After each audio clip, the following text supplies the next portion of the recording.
ओम शांति। भगवत गीता श्लोक क्लास में आज का श्लोक है 10वें अध्याय का 11वां श्लोक, अध्याय 10, श्लोक नंबर 11। श्लोक है तेषामेवानुकं पार्थ अहम अज्ञानजं तमः नाशयाम्यात्म भावस्तो ज्ञानदीपेन भास्वता। श्लोक दोबारा। तेषामेवानुकं पार्थ अहम अज्ञानजं तमः नाशयाम्यात्म भावस्तो ज्ञानदीपेन भास्वता। श्लोक का संधि विच्छेद है तेषाम एव अनुकम पार्थ अहम अज्ञानजं तमः नाशयामि आत्मभावस्तः ज्ञानदीपेन भास्वता। श्लोक का संधि विच्छेद दोबारा। तेषाम एव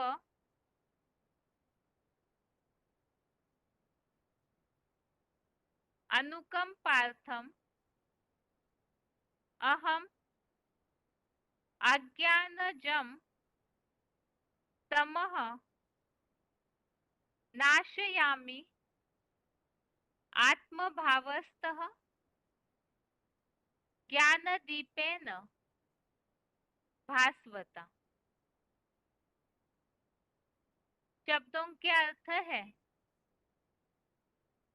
तेषाम अर्थात उन पर, अनुकम पार्थ मेवाहम इसमें तीन शब्द है। अनुकम पार्थ, अनुकम पार्थम एव अहम।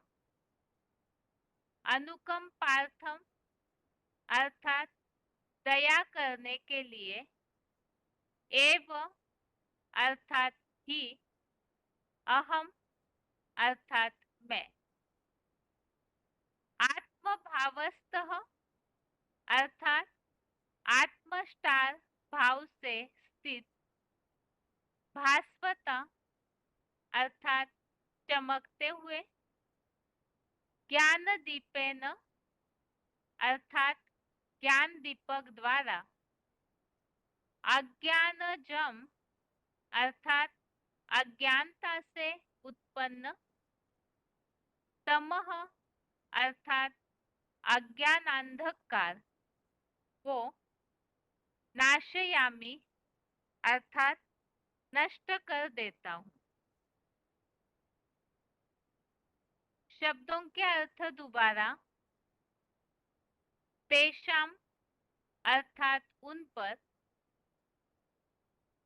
अनुकम पार्थमेवाहम इसमें तीन शब्द है। अनुकम पार्थम एव अहम। अनुकम पार्थम अर्थात दया करने के लिए ही, दया करने के लिए, एव अर्थात ही, अहम अर्थात मैं। आत्मभावस्तः अर्थात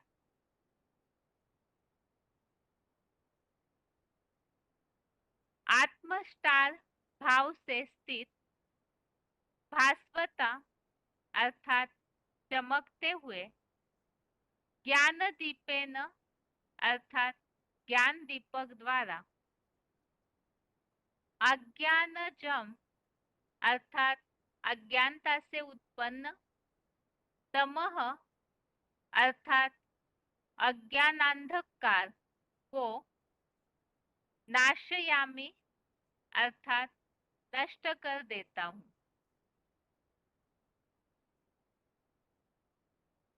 श्लोक का अर्थ है उन पर दया करने के लिए ही मैं आत्मस्टार भाव से स्थित चमकते हुए ज्ञान दीपक द्वारा अज्ञानता से उत्पन्न अज्ञान अंधकार को नष्ट कर देता हूँ। श्लोकों में इसके पहले हम जो देख रहे हैं बात फल और प्रभाव सहित भक्ति योग का कथन, तो इसमें जो अव्यभिचारी याद वाले हैं उनको क्या प्राप्ति होती है उसके बारे में हमने समझा। एक तो जो बुद्धिमान लोग हैं वही भगवान को निरंतर याद करते हैं और ऐसे जो निरंतर याद में ही संतुष्ट रहते हैं वो अतीन्द्रिय सुख में रमन करते हैं। और ऐसे जो प्रीतिपूर्वक निरंतर याद करने वालों को भगवान बुद्धियोग ऐसा देते कि वे भगवान के प्रतिरूप तक पहुंच जाते हैं। अब आज के श्लोक में यह बताया है कि ऐसे जो निरंतर अव्यभिचारी रीति से याद करने वाले हैं तो उनको और क्या प्राप्ति होती है, क्या फल मिलता है उनकी अव्यभिचारी पने का, वो बताया है कि उन पर दया करने के लिए ऐसे जो निरंतर अव्यभिचारी योगी है उन पर दया करने के लिए ही भगवान ज्ञान का दीपक देते हैं। वो ऐसा ज्ञान का दीपक जिससे कि अज्ञानता से उत्पन्न जो अज्ञान अंधकार है उसे नष्ट किया जाता है। अब वो ज्ञान का दीपक अर्थात कोई स्थूल दीपक की बात नहीं है बल्कि कोई ऐसे व्यक्तित्व है जिनके द्वारा इस सृष्टि का अज्ञान अंधकार नष्ट किया जाता है। तो उसी के बारे में क्लैरिफिकेशन वाले अर्थ में स्पष्टीकरण है। तो क्लैरिफिकेशन सहित अर्थ है उन पर सृष्टिगत दीर्घकालीन दया करने के लिए ही मैं आत्माओं का बाप सदाशिव ज्योति पुरुषोत्तम संगम युग में सदाकाल आत्मस्टार भाव से स्थित उस चमकते हुए ध्रुव तारा मानिंद त्रिनेत्री बने ज्ञान दीपक द्वारा मैं शिव ही माया रावण की अज्ञानता से द्वापर कलयुग में उत्पन्न अज्ञान अंधकार को संगमी ब्राह्मणों में नष्ट कर देता हूँ। तभी कहा रीते ज्ञानान्न मुक्ति। तो यहाँ पर जो बात आई है अज्ञानता से उत्पन्न अंधकार और उस अंधकार को नष्ट करने के लिए ज्ञान दिया जाता है, ज्ञान का दीपक। तो रीते ज्ञानान्न मुक्ति अर्थात ज्ञान के सिवाय फिर मुक्ति भी नहीं है। तो ये अज्ञानता से उत्पन्न अंधकार कैसे नष्ट किया जाता है उसी के बारे में नीचे फुटनोट में दिया हुआ है। बुद्धिमानों की बुद्धि सदाशिव ज्योति ही मूर्तिमान शंकर जगत पिता को सबसे पहले अनवरत ज्ञान मार्ग में ले आता है। द्वैतवादी द्वापर से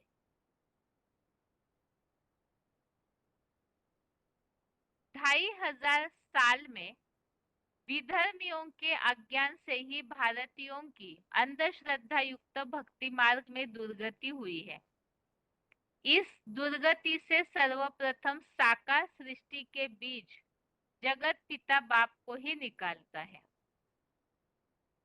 तो इस तरह से यहाँ इस बात को स्पष्ट किया है उन पर अर्थात जो निरंतर अव्यभिचारी भक्ति करने वाले हैं उन पर सृष्टि का दीर्घकालीन दया करने के लिए अर्थात ऐसे जो भक्त है ऐसे जो बच्चे हैं भगवान के, उन पर दया करने के लिए ही भगवान अर्थात सदाशिव ज्योति इस पुरुषोत्तम संगम युग में ज्ञान दीपक देते हैं।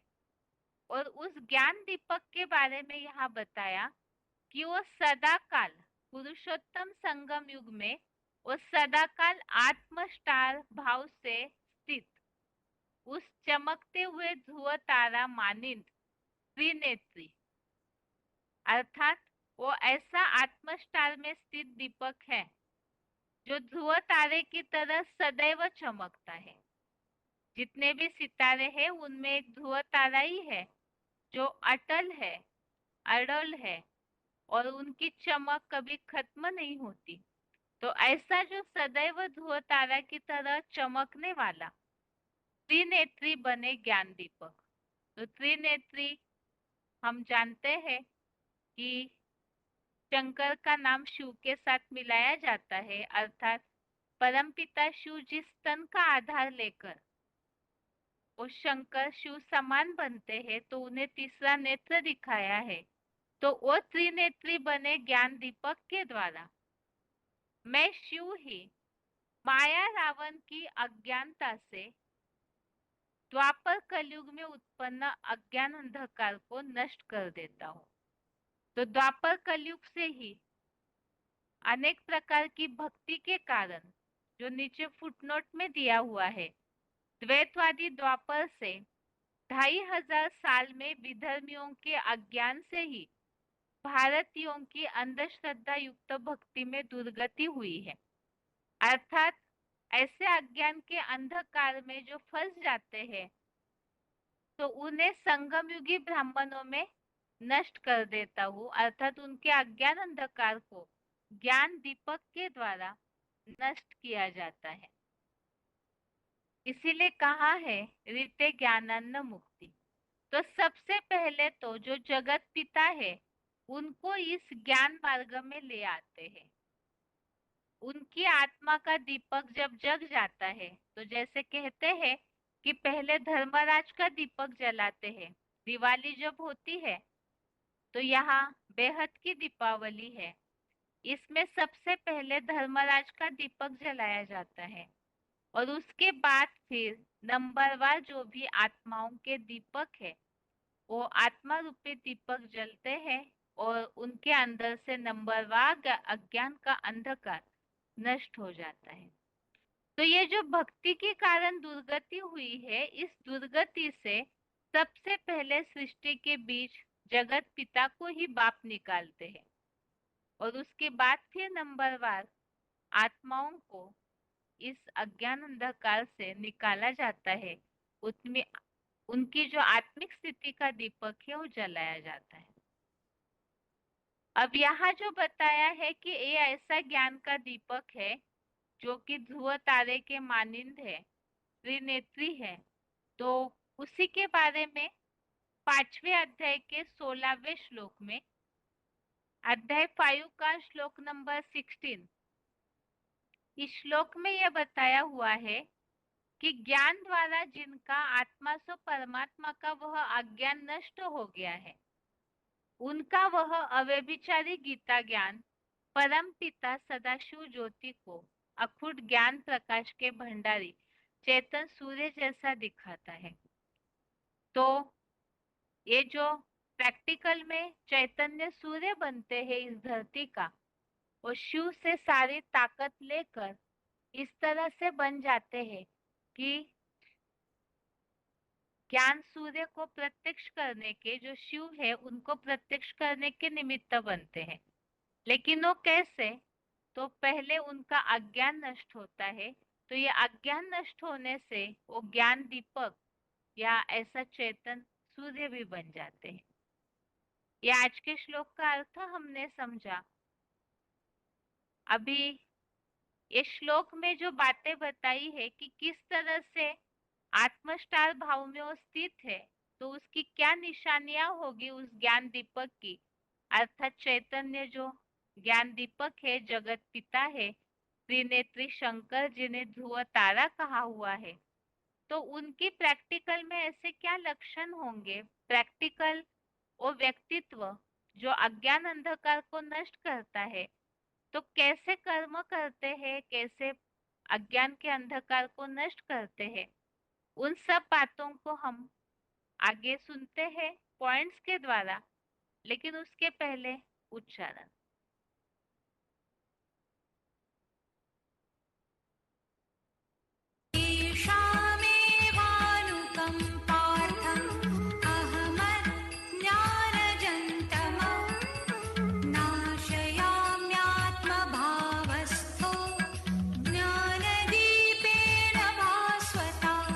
उन पर सृष्टिगत दीर्घकालीन दया करने के लिए ही मैं आत्माओं का बाप सदाशिव ज्योति पुरुषोत्तम संगम युग में सदाकाल आत्मस्टार भाव से स्थित उस चमकते हुए ध्रुवतारा मानिंद त्रिनेत्री हीरो ज्ञान दीपक द्वारा मैं शिव ही माया रावण की अज्ञानता से द्वापुर कली में उत्पन्न अज्ञानांधकार को संगमी ब्राह्मणों में नष्ट कर देता हूँ। तभी कहा ऋते ज्ञानान मुक्ति।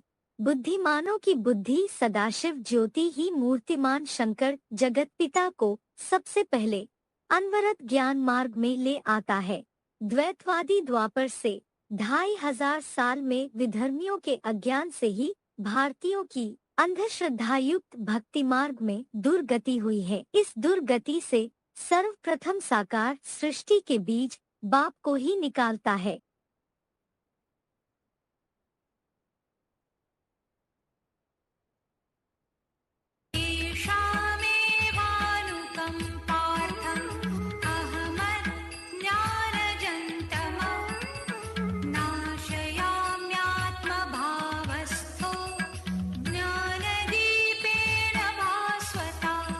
उन पर सृष्टिगत दीर्घकालीन दया करने के लिए ही मैं आत्माओं का बाप सदाशिव ज्योति पुरुषोत्तम संगम युग में सदाकाल आत्मस्टार भाव से स्थित उस चमकते हुए ध्रुवतारा मानिंद त्रिनेत्री हीरो ज्ञान दीपक द्वारा मैं शिव ही माया रावण की अज्ञानता से द्वापुर कली में उत्पन्न अज्ञानांधकार को संगमी ब्राह्मणों में नष्ट कर देता हूँ। तभी कहा ऋते ज्ञानान मुक्ति। बुद्धिमानों की बुद्धि सदाशिव ज्योति ही मूर्तिमान शंकर जगत पिता को सबसे पहले अनवरत ज्ञान मार्ग में ले आता है। द्वैतवादी द्वापर से 2500 साल में विधर्मियों के अज्ञान से ही भारतीयों की अंधश्रद्धायुक्त भक्ति मार्ग में दुर्गति हुई है। इस दुर्गति से सर्वप्रथम साकार सृष्टि के बीज बाप को ही निकालता है। आगे है points. VCD number 2374, VCD number 2374 1 घंटा 2 मिनट 1 आवर 2 मिनट्स के बाद से लिया हुआ पॉइंट है। पुरुषोत्तम संगम युग में सदाकाल आत्मस्टार भाव से स्थित।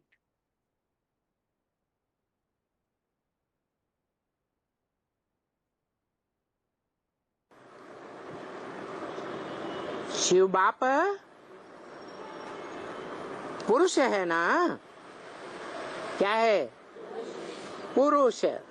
पुरु माने शरीर रूपी पुरी। श माने शयन करने वाला। शरीर रूपी पुरी में आनंद से शयन करने वाला। कभी कोई उसे परेशानी नहीं। भले पतित शरीर में आता है, पतित दुनिया में आता है, लेकिन उस शरीर में उस दुनिया में उसको कोई परेशानी अनुभव नहीं होती। क्योंकि उसे क्यों नहीं अनुभव होती? और मनुष्य आत्माएं, वो भी तो आत्माएं हैं। उनको इस दुनिया में, खासकर कलयुगी दुनिया में परेशानी क्यों अनुभव होती है?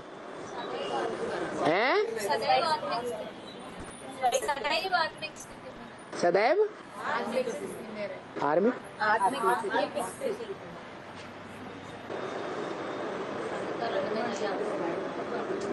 संगम युग में जो भी पार्ट बजाता है तो सदा आत्मिक स्थिति में रहता है ना? है नहीं रहता है? अरे सुप्रीम सोल, बाप, आत्माओं का बाप, जिसका कोई बाप नहीं सृष्टि पर आता है तो सदैव आत्मा की स्थिति में नहीं रहता, वो तो सदैव आत्मा की स्थिति में रहता है। ये जरूर बताता है कि मैं जब आता हूं तो तुम बच्चों को आप समान नंबरवार बनाता हूं। तो कोई तो अव्वल नंबर आप समान बाप समान बच्चा बनता होगा। निराकारी, निर्विकारी, निरहंकारी। निरंतर निराकारी बनेगा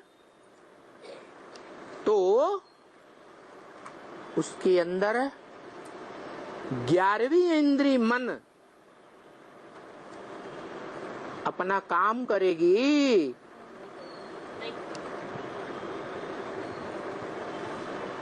दस इंद्रियां होती हैं जो देखने में भी आती है, लेकिन एक 11वीं इंद्रिय ऐसी है, इतनी सूक्ष्म है कि इन आंखों से देखने में नहीं आती। तो सूक्ष्म में ज्यादा ताकत होती है स्थूल में।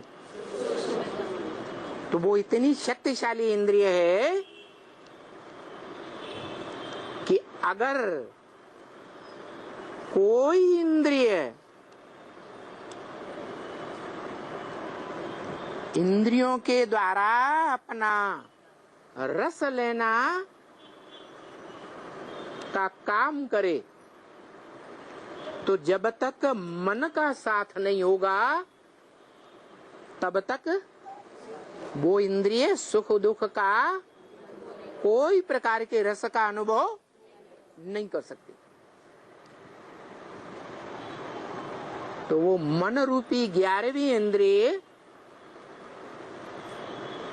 बाप का जो बड़ा बच्चा है वो पहले पहले उस इंद्रिय को कंट्रोल करता है या नहीं करता है? मन रूपी 11वीं इंद्रिय को कंट्रोल करता है।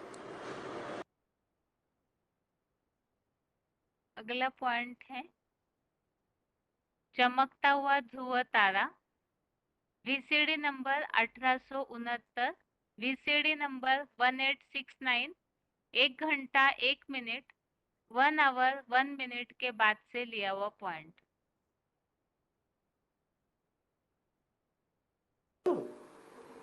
देखो सितारे हैं ना, उनमें लकी कौन है? किनको कहें लकी? जो चमकते हैं। उनमें ज्ञान की चमक होगी या नहीं होगी? उनकी महिमा है, ये ध्रुव तारा है, ये फलाना तारा है। अगला पॉइंट है ध्रुव तारा मानिंद त्रिनेत्री, VCD number 38, VCD number 38, 45 minute 45 minutes के बाद से लिया हुआ पॉइंट। अलग अलग माना खड़ा डंडा, माना जो आत्मा आज से लेकर के और अंत तक के पुरुषार्थ में जब बाप का पार्ट बजाती है, परमात्मा पार्ट बजाती है, जिस आत्मा के द्वारा परमात्मा पार्ट बजाते हैं, तो परमात्मा तो ज्योति बिंदु है। वो तो न खड़ा डंडा है न पड़ा डंडा है। खड़ा डंडा है इस सृष्टि की पहली आत्मा, जिसे कहा जाता है राम, जिसे सृष्टि में दूसरे धर्म वाले कहते हैं एडम, आदम, सृष्टि का आदि पुरुष। हिंदुओं में उसको कहते हैं आदिदेव शंकर। तो वो सृष्टि के आदि पुरुष में वो निराकार ज्योति बिंदु प्रवेश करता है। वो जब परमात्मा पार्ट के रूप में संसार में प्रत्यक्ष होता है ब्राह्मणों की दुनिया के बीच में, तो वो खड़े डंडे के रूप में दिखाई दिया। इसलिए उसको कहते हैं अलग। अलग माना आज से लेकर के अंत तक खड़ा रहने वाला। जितने भी सितारे हैं वो सब चलायमान है। 9 लाख सितारे। एक सितारा ऐसा है जो अपनी जगह पर खड़ा रहता है। कौन सा सितारा है? ध्रुव तारा। ध्रुव तारा अपनी जगह पर अटल रहता है, अखंड रहता है, इसलिए वही परमात्मा शिव का साकार स्वरूप है, जिसे शंकर कहा जाता है, वो है अलग। और वे अगला पॉइंट है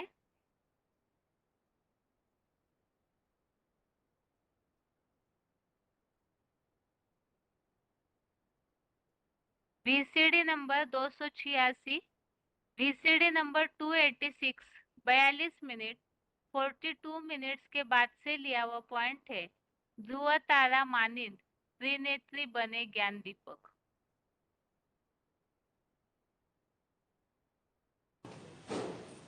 तो बताया पहले पहले दीपक कौन सा जलाया जाता है? धर्मराज।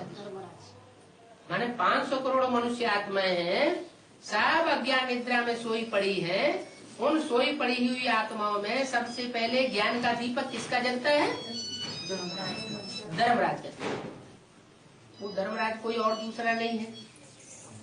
जो रामकृष्ण की आत्माएं हैं वही धर्मराज के रूप में संसार में प्रत्यक्ष होती है।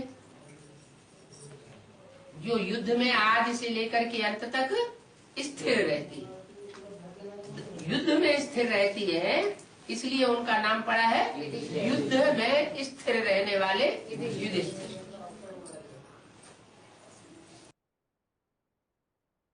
अगला पॉइंट है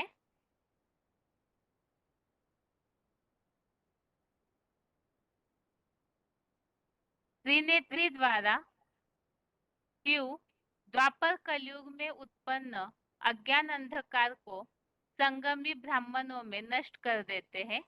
VCD number 286, VCD number 286 28 minute 28 minutes के बाद से लिया हुआ पॉइंट। कैसे जगता है? भगवान आकर के बाप प्रैक्टिस कराते, बच्चे तुम ये शरीर का पुतला नहीं हो, मिट्टी का पुतला। ये मिट्टी का पुतला 5 तत्वों का पुतला है। कहाँ है? पृथ्वी, जल, वायु, अग्नि, आकाश। ये तो जड़ तत्व है। तुम तो इस पुतले में रहने वाली ज्योति बिंदु आत्मा। ये आत्मा रूपी दीपक तुम्हारा अभी सोया हुआ है, क्योंकि तुम अपन को आत्मा नहीं समझते। क्या समझते हो? देह समझते हो। अपन को भी देह समझते हो और दूसरों को भी देह समझते हो। अब क्या करना है? अब अपन को भी आत्मा समझना है और देह देह के जो भी संबंधी है उनको आत्मिक रूप में देखना है।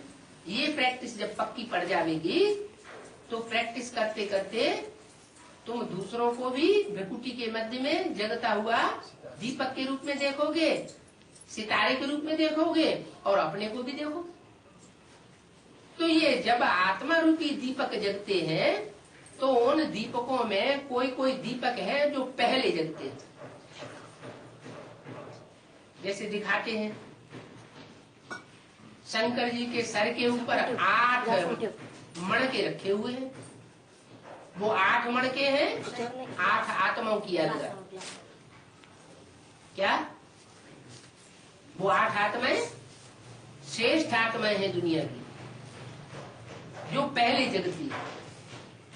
अपने देहभान को भूल जाती हैं और अपने को क्या समझती हैं? मैं ज्योति बिंदु आत्मा हूं, चमकता हुआ सितारा हूं। ये आत्माएं संसार की सर्वश्रेष्ठ आत्माएं, 8 आत्माएं। 9 जिनको नवग्रह के रूप में जब जब कोई अनुष्ठान होता है तो भारत में उनकी पूजा होती है। कोई भी अनुष्ठान होगा तो उन नवग्रहों की जरूर पूजा होगी। वो श्रेष्ठ आत्मा है। उसके बाद ये तो हुई पहली अवली, पहले दीपकों की अवली। फिर होती है 108 दीपकों की अवली। 108 दीपक जगते हैं। 108 दीपक सब धर्म की चुनी हुई श्रेष्ठ आत्माएं। अगला पॉइंट है VCD number 2201, VCD number 2201 12 minute 12 minutes के बाद से लिया हुआ पॉइंट है रिते ज्ञानान्न मुक्ति।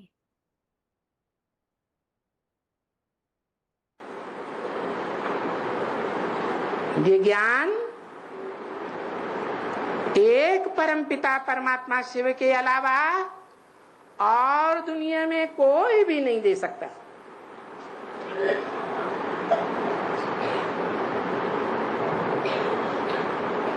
वो ज्ञान का दाता एक है और अज्ञान के दाता अनेक हैं। जो अनेक मनुष्य गुरु अज्ञान के दाता हैं,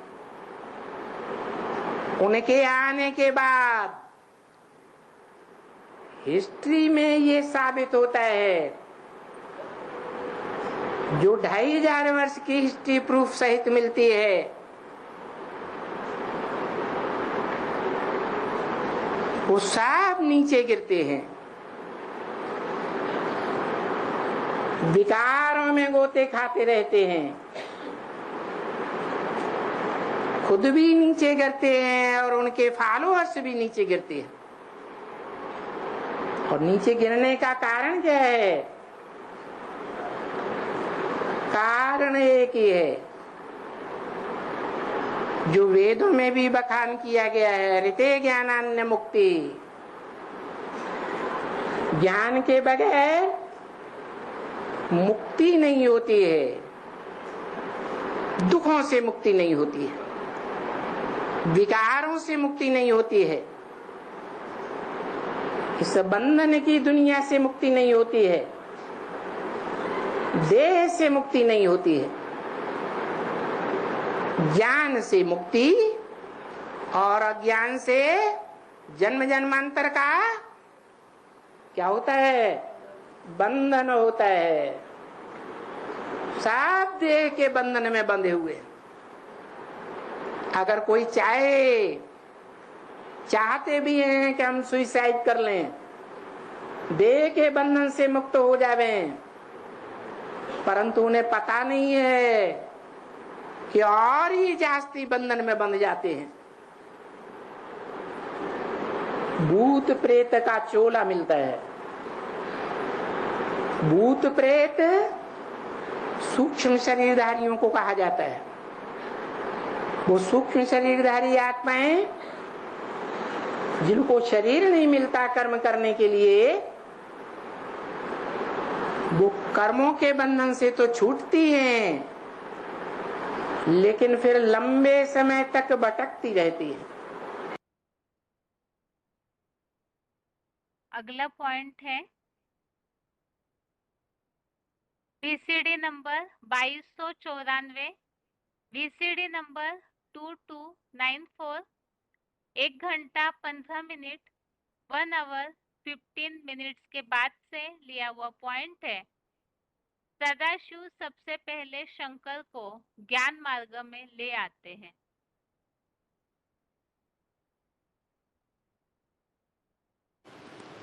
जो गीता में भी कहा है, भगवान बाप जब आते हैं तो पहले पहले किसको ज्ञान देते हैं?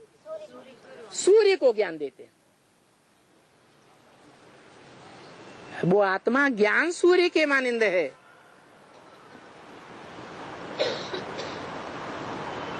जो मम्मा बाबा को भी दिल कराती थी,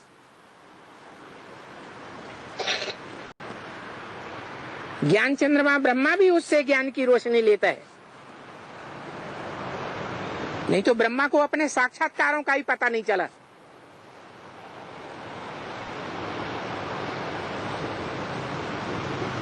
अंत में आखिरी भागीदार के पास जाना पड़ा।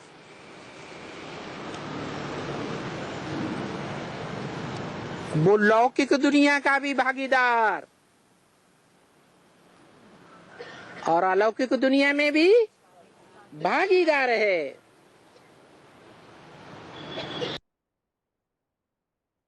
अगला पॉइंट है VCD number 2591, VCD number 2591, 15 minute 15 minutes के बाद से लिया हुआ पॉइंट है। 2500 साल में विधर्मियों के अज्ञान से भारतीयों की भक्ति मार्ग में दुर्गति हुई है।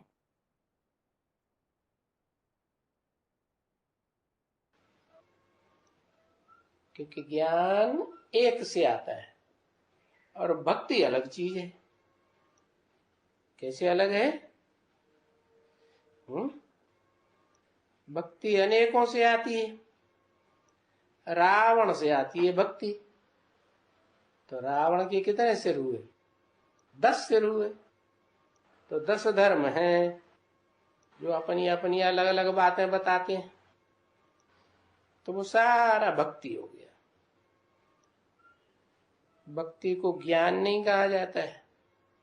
कभी इसके पीछे भागो, कभी उसके पीछे भागो,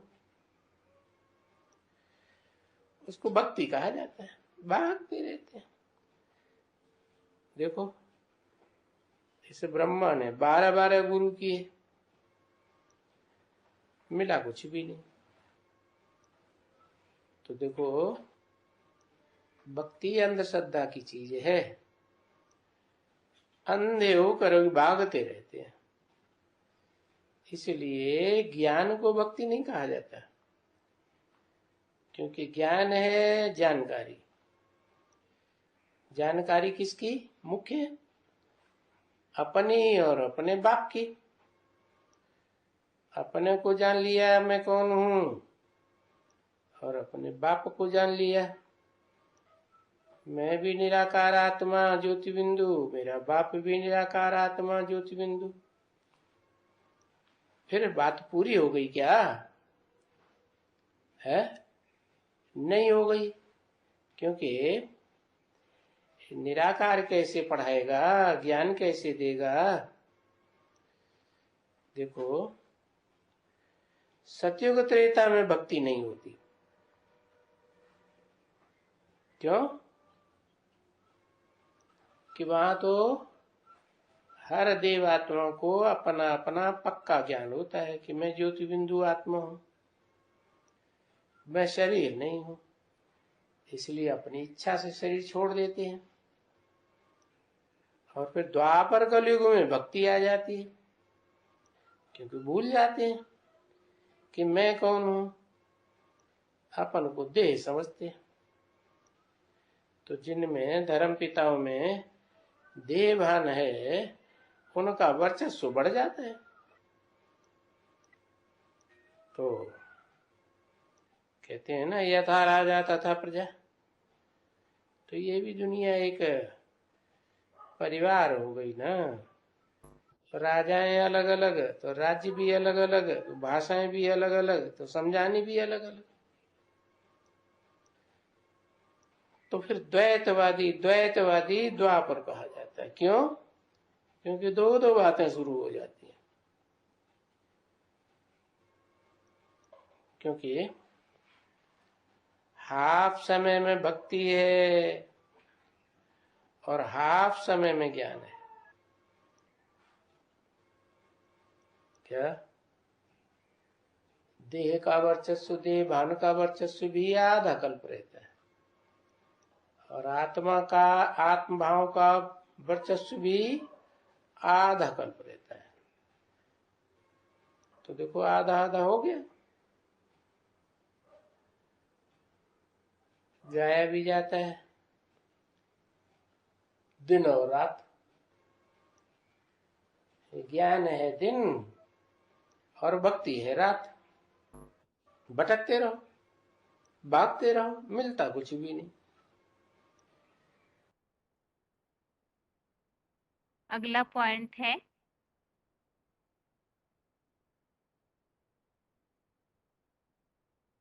VCD number 2519, VCD number 2519, 15 minute 15 minutes के बाद से लिया हुआ पॉइंट।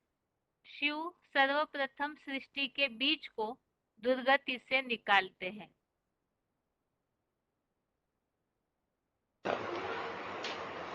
सात नंबरवार पुरुषार्थ।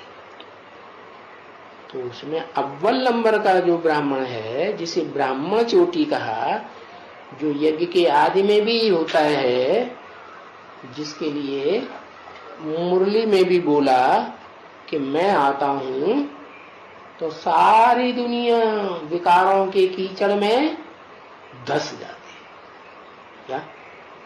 सारी दुनिया में जलमयी हो जाती है ना, तो जलमयी में मिट्टी मिलेगी कि नहीं है, कीचड़ बन जाती है। तो उस कीचड़ में, देहाभिमान की मिट्टी में सारी दुनिया डूब जाती है, सिर्फ एक चोटी बचती है, उसको कहा ब्राह्मण चोटी। वो चोटी पकड़ के खींचता है, माने वही आदम, क्या एडम की आत्मा उसको पकड़ लेता है, और उसके खींचने से वो सारा विराट पुरुष जो दिखाया है, उस विराट पुरुष में सारी दुनिया मौजूद है। वो बीज है ना सारी सृष्टि का। तो वो हुआ पहले नंबर का धर्म स्थापन। इस तरह से आज के श्लोक का अर्थ हमने समझा पॉइंट्स के साथ, जिसमें इस बात को बताया गया है कि यह सृष्टि भक्ति मार्ग के अज्ञान अंधकार के कारण दुर्गति में पहुंच जाती है द्वापर कलयुग के अंत में। और ये भक्ति की दुर्गति फैलाने वाले हैं विधर्मी रावण के 10 सिर। जब सारी सृष्टि अज्ञान अंधकार में होती है तो परमपिता शिव इस सृष्टि पर आकर के सबसे पहले दुर्गति से निकालते हैं उस व्यक्तित्व को जो जगत पिता, अर्थात जिनके द्वारा इस सृष्टि का उद्धार करना है। तो बताया विराट पुरुष में से जो ब्राह्मण चोटी है उसे पहले खींचते हैं, ताकि वो जो कीचड़ में फंसी हुई सृष्टि है वो निकल आए। और इसी के बारे में हमने आगे समझा कि इस तरह से सबसे पहले जब जगत पिता को निकाला जाता है तो उनके ज्ञान का दीपक जलाया जाता है, अर्थात ही जिसके लिए कहा जाता है दीपावली जब होती है तो पहले पहले धर्मराज का दीपक जलता है, उसके आधार से फिर आगे 108 दीपक जलते हैं, तो उनके अज्ञान अंधकार को नष्ट किया जाता है। तो सारी सृष्टि के लिए सृष्टिगत दीर्घकालीन दया करने के लिए एक ज्ञान का दीपक दिया जाता है, जो ज्ञान का दीपक सदैव चमकता है। इस तरह से तो पुरुषोत्तम संगम युग में वो जगत पिता सृष्टि का बीज जो ज्ञान का दीपक बनते हैं, वो आत्मिक स्थिति के आधार से पूरी तरह से चमकते रहते हैं, जिन्हें ध्रुव तारा बोला है।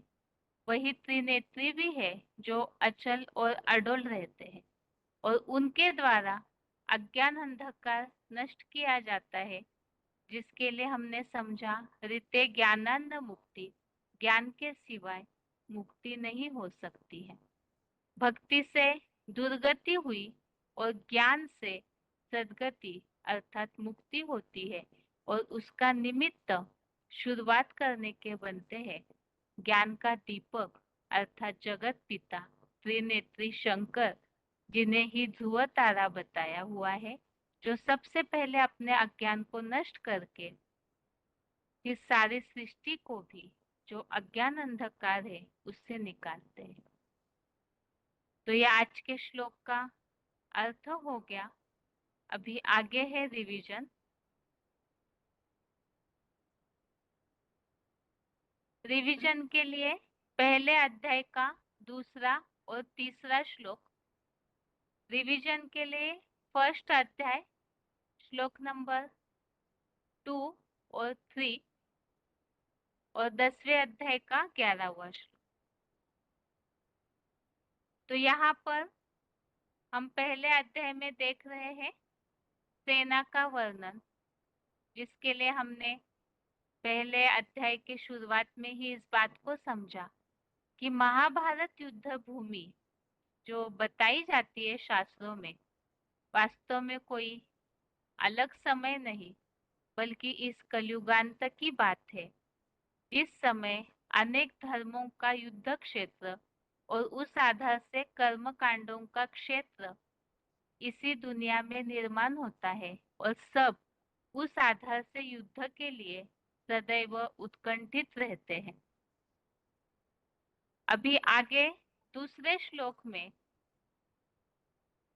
जो वर्णन बताया हुआ है तो उसे पढ़ते हैं। संजय उवाच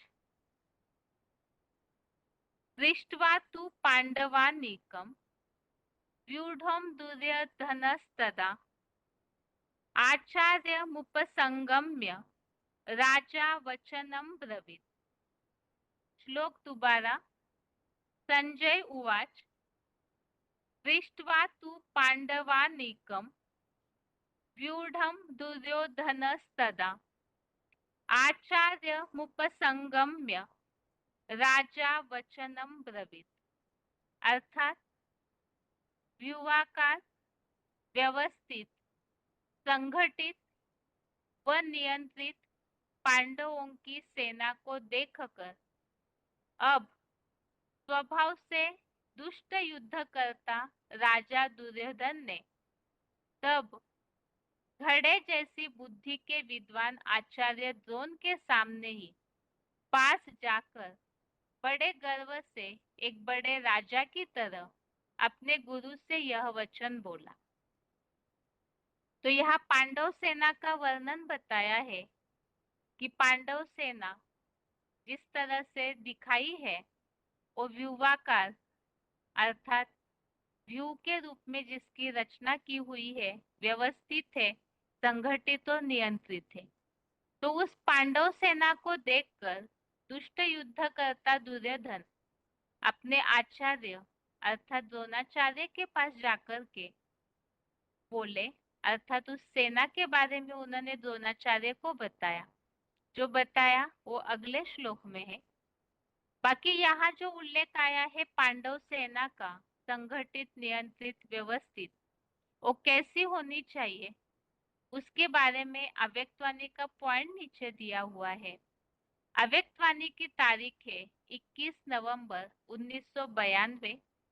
अव्यक्तवाणी डेट 21 नवंबर 1992। पांडव सेना हो ना, सेना अलबेली रहती है या अलर्ट रहती है? सेना माना अलर्ट, सावधान, खबरदार रहने वाले। अलबेला रहने वाले को सेना का सैनिक नहीं कहा जाएगा। तो पांडव सेना अर्थात ही सदैव ही उनमें संगठन की शक्ति होगी, सेनापति के नियंत्रण में होंगे और व्यवस्थित।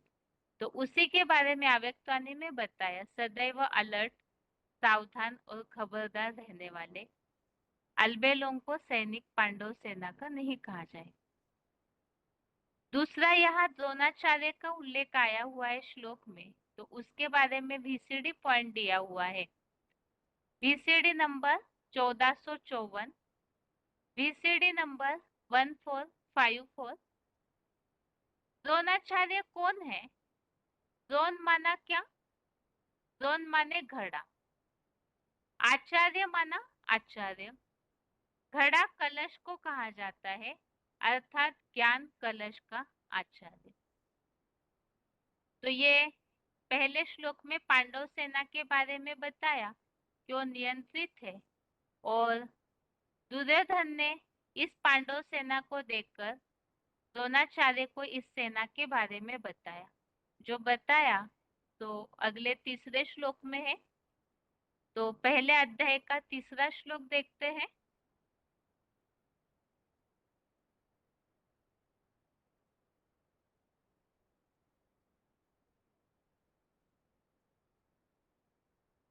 पश्येतां पाण्डुपुत्राणाम् आचार्य महतीं चमुं व्यूढां द्रुपदपुत्रेण तव शिष्येन धीमता। श्लोक दोबारा।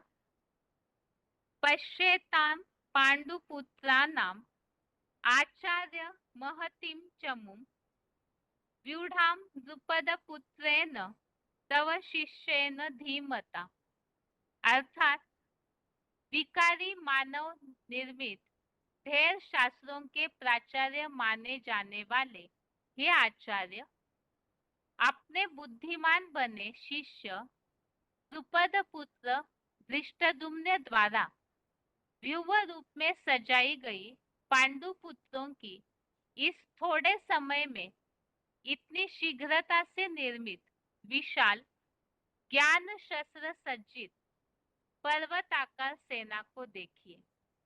तो दुर्योधन ने द्रोणाचार्य से ये बात कही, जो पांडव सेना के सेनापति है धृष्टद्युम्न, जिनके लिए बताते हैं कि यज्ञ कुंड की अग्नि से उनका जन्म हुआ है। तो वो पांडव सेना के सेनापति, उन्होंने जिस तरह से व्यूह रूप में अर्थात सेटिंग करके ऐसी पांडव सेना की रचना की है और इस सेना की विशेषता बताई, बहुत थोड़े समय में ही शीघ्रता से निर्मित विशाल सेना, और ये ऐसी सेना है जो ज्ञान शस्त्रों से सज्जित है। और ऐसी सेना को देखिए, ऐसे दुर्योधन आचार्य द्रोणाचार्य से कह रहे। तो द्रोणाचार्य के बारे में बताया कि जो मानव निर्मित ढेर सारे शास्त्र है, तो विकारी मानव है, उनके द्वारा जो शास्त्र तैयार किए गए उनके प्राचार्य है द्रोणाचार्य। अर्थात इस कलयुगी दुनिया की बात बताइए कि ऐसे जो शास्त्रों के विद्वान पंडित होते हैं, तो वो द्रोणाचार्य। अभी आगे पॉइंट्स दिए हुए हैं। VCD number 1149, VCD number 1149। हमारी ये पांडव सेना है। क्या कोई राज्य लेना होता है तो किसका सहारा लेते हैं? सेना बनाते हैं, संगठन तैयार करते हैं, तो ये हमारी पांडव सेना है। अगला पॉइंट है, मुरली तारीख 2 जनवरी 1963, मुरली डेट 2 जनवरी 1963। पांडव के महारथी जिनको कहा जाता है, उनकी भी सेना है। अब ज्ञान शस्त्रों से सज्जित पांडव सेना के लिए बताया। अव्यक्तवाणी 16 अक्टूबर 1969, अव्यक्तवाणी 16 अक्टूबर 1969। पांडव सेना है ज्ञानी तू आत्मा। अगला पॉइंट है वीसीडी नंबर 1652, वीसीडी नंबर 1652। बच्चों ने समझा है हमारी पांडव सेना रूहानी सेना है। रूहानी बाप के द्वारा बच्चों को रूहानी ज्ञान मिलता है। तो ये पांडव सेना जो रूहानी अस्त्र शस्त्रों से सज्जित है, तो इसीलिए बताया हुआ है कि ये पांडव सेना ज्ञान शस्त्रों से सज्जित है। अभी इन्हीं बातों में से एक तो धृष्टद्युम्न जो पांडवों के सेनापति है, वो कौन है? द्रोणाचार्य अर्थात कौन, उसे समझते हैं। आगे है पॉइंट्स।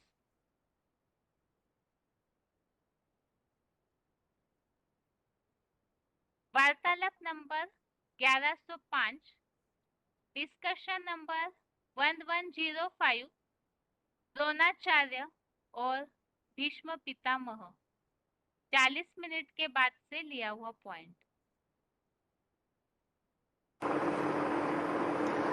कौरवों और पांडवों के गुरु द्रोणाचार्य और भीष्म पितामह हैं, तो गुरु और पितामह हमेशा कौरवों का साथ क्यों देते थे?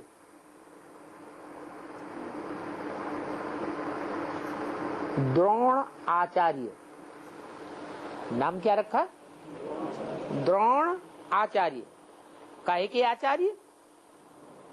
द्रोण के। द्रोण कहते हैं घड़ा। कौन सा घड़ा? ज्ञान का कलश। तो जो ज्ञान का कलश है उसके वो आचार्य हैं। भक्ति मार्ग में शास्त्रों को ही ज्ञान कहा जाता है, उसके वो आचार्य हैं, व्याख्या करने वाले हैं। जो विद्वान पंडित आचार्य हैं, काशी से बड़े बड़े टाइटल लेते हैं, वो द्रोणाचार्य हैं। और वो सन्यासी जो बाल ब्रह्मचारी हैं वो भीष्म पितामह है। वो तो बाहर की दुनिया की बात हुई। ब्राह्मणों की दुनिया में भीष्म पितामह कौन है? भीष्म पितामह माने जो गुरु बन करके बैठते हैं, अपने को भगवान साबित कर देते हैं, मैं ही भगवान हूं। सो वो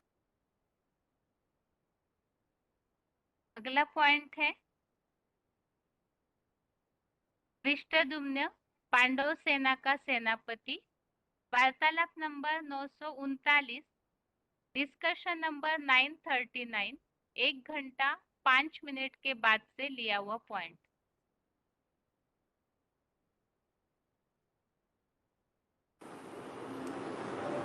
जो नई सृष्टि होती है उसमें बच्चा पहले पैदा होता है या बच्ची पहले पैदा होती है?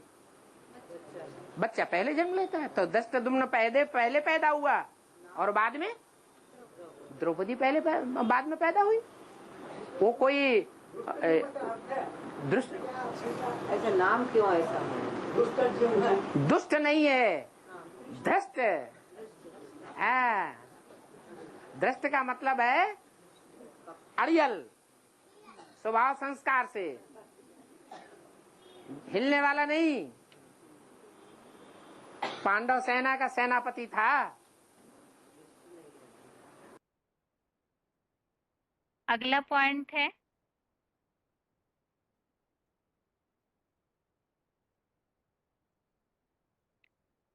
धृष्टद्युम्न, ये भी पांडव सेना का सेनापति। वार्तालाप नंबर 1286, डिस्कशन नंबर 1286, 28 मिनट के बाद से लिया हुआ पॉइंट।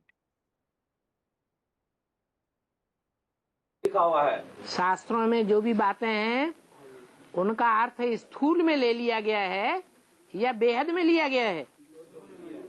उनकी बुद्धि हद की है तो हद में अर्थ उठाए हैं, और हमको बेहद के बाप से बेहद की बुद्धि मिली हुई है। तो हम जानते हैं कि ये ज्ञान अग्निकुंड है या योग अग्निकुंड है, जिसमें से द्रौपदी और धृष्टद्युम्न प्रत्यक्ष होते हैं। तो प्रैक्टिकल में हुए।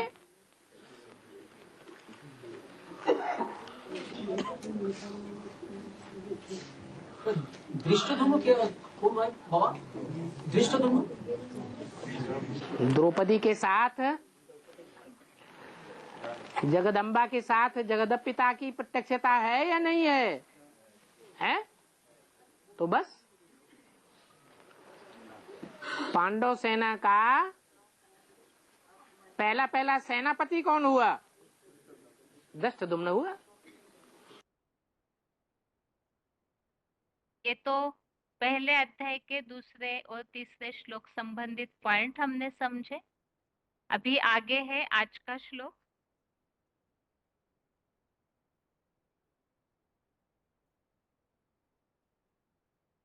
दसवें अध्याय का 11वां श्लोक। तेषामेवानुकं पार्थ अहम अज्ञानजं तमः नाशयाम्यात्मभावस्थो ज्ञानदीपेन भास्वता। अर्थात उन पर सृष्टिगत दीर्घकालीन दया करने के लिए ही मैं आत्माओं का बाप सदाशिव ज्योति पुरुषोत्तम संगम युग में सदाकाल आत्मस्टार भाव से स्थित उस चमकते हुए ध्रुव तारा मानिंद त्रिनेत्री बने ज्ञान दीपक द्वारा मैं शिव ही माया रावण की अज्ञानता से द्वापर कलयुग में उत्पन्न अज्ञान अंधकार को संगमी ब्राह्मणों में नष्ट कर देता हूँ। तभी कहा ऋते ज्ञानान्न मुक्ति। यहाँ श्लोक अभी हमने समझा है। अज्ञानता का अंधकार नष्ट करने के लिए परमपिता शिव इस सृष्टिगत आत्माओं के लिए ध्रुव तारा त्रिनेत्री बने ज्ञान दीपक को देते हैं। और वो अज्ञानता का अंधकार किस तरह नष्ट होता है, कैसे निर्माण होता है, उसके लिए नीचे फुटनोट में दिया है कि बुद्धिमानों की बुद्धि सदाशिव ज्योति ही मूर्तिमान शंकर जगत पिता को सबसे पहले अनवरत ज्ञान मार्ग में ले आता है। द्वैतवादी द्वापर से 2500 साल से विधर्मियों के अज्ञान से ही भारतीयों की अंधश्रद्धा युक्त भक्ति मार्ग में दुर्गति हुई है। इस दुर्गति से सर्वप्रथम साकार सृष्टि के बीज जगत पिता बाप को ही निकालता है। तो ये शंकर त्रिनेत्री, वही ध्रुव तारा, वही जगत पिता, सबसे पहले वो ज्ञान का दीपक जलता है और उस आधार से सृष्टिगत अज्ञान अंधकार नष्ट किया जाता है, अर्थात सबकी आत्माओं का दीपक जलाया जाता है। इसी संबंधित श्लोक हमने समझा, रेफरेंस 5वें अध्याय का 16वां, जिसमें वो जगत पिता अर्थात अपने अज्ञान को नष्ट करके वो इस तरह बन जाते हैं जो ज्ञान सूर्य को ऐसा प्रत्यक्ष करते हैं कि सूर्य जैसा दिखाते हैं। इस तरह से आज के रिवीजन के साथ आज का श्लोक हम पूरा हुआ है। श्लोक नंबर एक बार फिर से, पहले अध्याय का दूसरा और तीसरा श्लोक, फर्स्ट अध्याय श्लोक नंबर 2, 3 और 10वें अध्याय का 11वां अध्याय 10 श्लोक नंबर 11। इस तरह से आज के लिए गीता क्लास यहाँ पूरा होता है। ओम शांति।